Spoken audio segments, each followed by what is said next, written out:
तमाम दोस्तों का चैनल टीच मी टेक्निकली में स्वागत है। इस ट्यूटोरियल की प्लेलिस्ट के अंदर जो हम सीखने वाले हैं वो है कंप्यूटर आर्किटेक्चर और हम मिप्स के प्रोसेसर पर स्टडी करेंगे। सो जिन दोस्तों ने अभी तक हमारा channel teach me technically subscribe नहीं किया, सब्सक्राइब कर लें।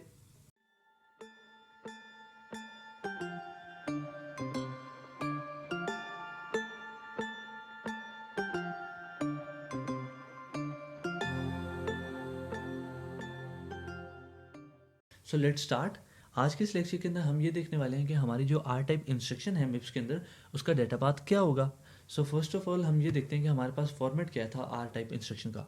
आर टाइप इंस्ट्रक्शन का फॉर्मेट ये था कि फर्स्ट ऑफ ऑल हमारे पास 6 बिट्स होंगी ऑपकोड के लिए, 5 बिट्स होंगी सोर्स रजिस्टर आर एस के लिए, फिर 5 बिट्स होंगी हमारे पास सोर्स रजिस्टर आर टी के लिए, और फिर 5 बिट्स होंगी हमारे पास डेस्टिनेशन रजिस्टर आर डी के लिए। उसके बाद 5 बिट्स हमारे पास शिफ्ट अमाउंट होगी और 6 बिट्स हमारे पास होंगी फंक्शन की। ठीक है। सो हमारे पास जो कंपोनेंट्स यूज़ होंगे आर टाइप के अंदर वो ये हैं।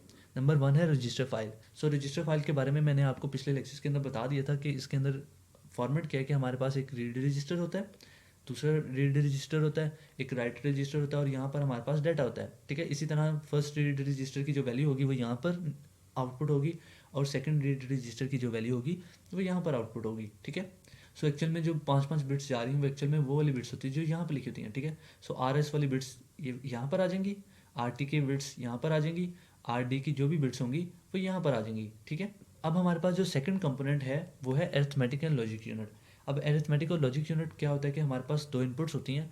ठीक है। दो रजिस्टर्स की वैल्यू को हमने इनपुट कर दिया और यहाँ पर एक आउटपुट कंप्यूट होगा। सो ए एल यू का जो भी रिजल्ट आएगा, जो भी हमने फंक्शन परफॉर्म किया, ऑपरेशन परफॉर्म किया, उसका जो भी रिजल्ट होगा वो यहाँ से आउटपुट हो जाएगा। अब ए एल यू के अंदर एक स्पेशल ऑपरेशन भी परफॉर्म हो रहा होता है और वो ऑपरेशन परफॉर्म हो रहा है जीरो का।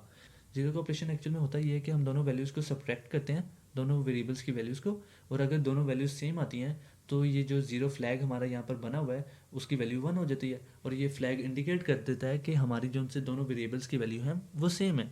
अब इस डायग्राम के अंदर हमने यहाँ पर क्या किया कि हमने रजिस्टर फाइल को ए एल यू के साथ अटैच किया है। सो आर एस रजिस्टर की जो वैल्यू थी वो यहाँ से आउटपुट हुई रजिस्टर फाइल से और हमने इनपुट कर दी ए एल यू के अंदर, और आर टी की जो वैल्यू थी वो हमने यहाँ से आउटपुट की और यहाँ पर इनपुट कर दी ए एल यू के अंदर।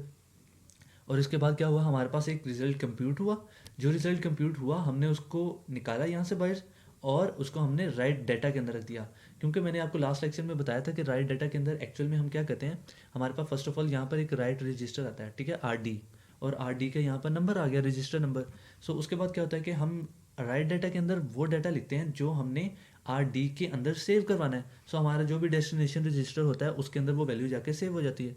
सो एक्चुअल में ये वायर क्या करेगी, ये वायर ये करेगी कि अरिथमेटिक और लॉजिक यूनिट ने जो रिजल्ट कंप्यूट किया है उसको जाके सेव कर देगी राइट रजिस्टर के अंदर। ठीक है।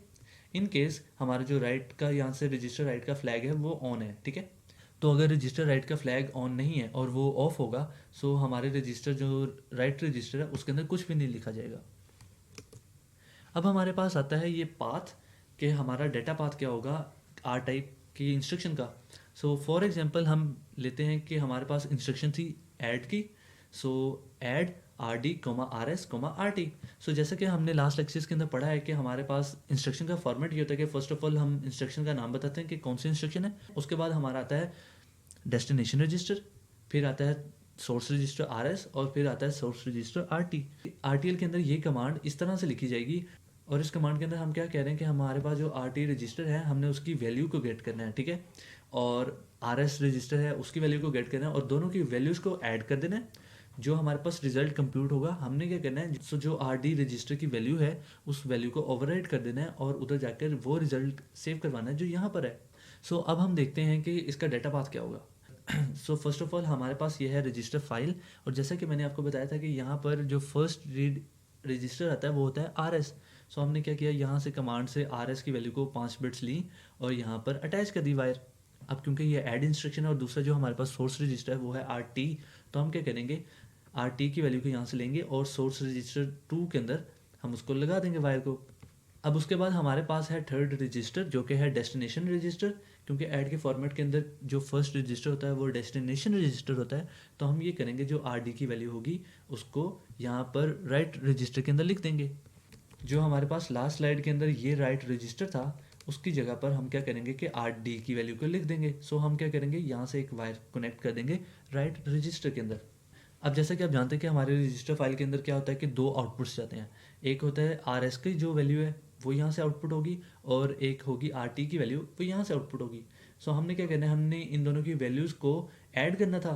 तो हम ऐड करने के लिए यूज़ करते हैं एक ए एल यू। हमने यहाँ पर क्या किया कि हमने यहाँ पर एक ए एल यू लगा दिया, और ए एल यू के अंदर फर्स्ट वेरिएबल आर एस की वैल्यू पास कर दी, और सेकंड वेरिएबल आर टी की वैल्यू पास कर दी। सो यहाँ तक हमारा काम हो चुका है। और अब क्या करेगा, ए एल यू ये करेगा कि इन पर एडिशन का फंक्शन परफॉर्म करेगा, दोनों की वैल्यूज़ को ऐड करेगा और एक रिजल्ट कंप्यूट करेगा। सो रिजल्ट जो कंप्यूट किया वो वायर यहाँ पर आ गई, ठीक है। अब हमने क्या करना था, हमने ये करना था कि जो रिजल्ट कंप्यूट हुआ है उसको जाकर आर डी रजिस्टर के अंदर राइट करना है। सो क्योंकि हमने आर डी रजिस्टर के अंदर राइट करना है, तो लास्ट स्लाइड के अंदर मैंने आपको बताया था कि जो हमने राइट करना होता है हम उसको राइट डेटा में लिख देते हैं, और जिस रजिस्टर में हमने राइट करना होता है उस रजिस्टर को हम राइट रजिस्टर की जगह पे लिखते हैं, ठीक है।